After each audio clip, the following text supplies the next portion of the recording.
Sonra şu rakam adam tadimli gene adamlar yapılar onu koyduk da diyeyim aydı koyuyorum da. Neyse rakam hakkını diyebilirim bak bura. Sonra ne yolu uçuyor ama koyduğuna kene soyunan çok bunların sonra eti ne kadar tırtı rakam hakkını diyebilir bak böyle kem diyebilirim diyor. Oradan da ya değil mi? Öyle çok bunları ilk member yapılayı ne kadar tırtı? Ulat bak bula ayarlar seni ulat kadar ayam diye mi?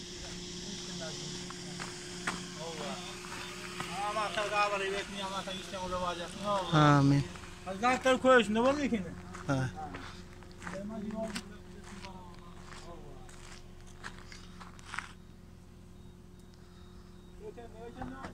Hava daha bir kadar. Bir vakit matam ne tanıyım yok bıraktım geliyor ne var ne yok. Tam kan yok bunlar 20 lira ama tamam ne yok tanıyım yok.